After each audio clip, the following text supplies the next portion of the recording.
ভাই আমার, প্রিয় বোনেরা আমার, যুব সমাজ আমার, আমি আপনাদের সামনে একটা বিষয় স্পষ্ট করতে চাই। 31st নাইট উদযাপন আপনি করতে চান বা করবেন, ধরে নেন করবেন। আপনার দৃষ্টিভঙ্গি ইসলাম ছাড়া যদি আপনার দৃষ্টিভঙ্গি আপনি খেয়াল করেন বা আপনি ফলো করেন, আপনি কি মনে করেন কোনো মানুষকে কষ্ট দেওয়া যায় বৈধ হয়ে যায়?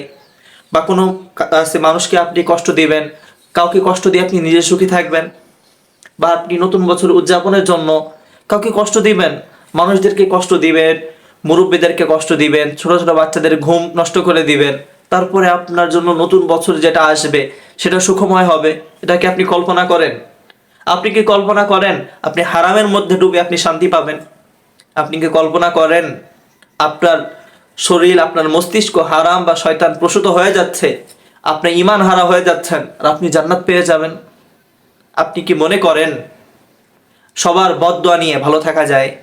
আপনি কি মনে করেন আপনি যেই স্থানে বক্স বাজাচ্ছেন সেই স্থান আপনার ব্যাপারে সাক্ষী দিবে না?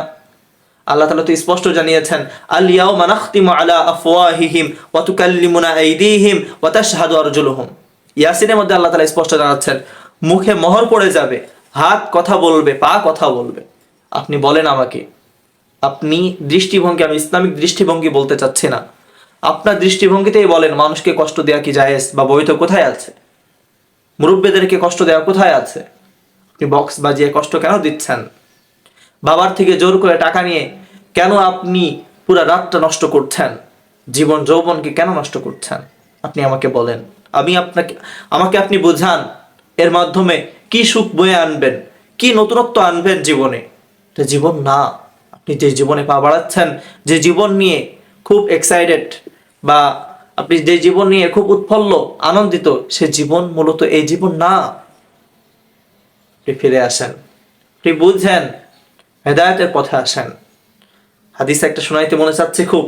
আল্লাহ রসুল বলেছেন, মান কানা ইউমিনু বিল্লাহি ওয়াল ইয়াউমিল আখির, যে আল্লাহর প্রতি বিশ্বাস স্থাপন করে, যে আখিরাতের, যে জানে সে মৃত্যুবরণের পর তাকে পুনরুত্থান করানো হবে, তাকে জিজ্ঞাসাবাদ করানো হবে, সে যেন তার প্রতিবেশীকে কষ্ট না দেয়।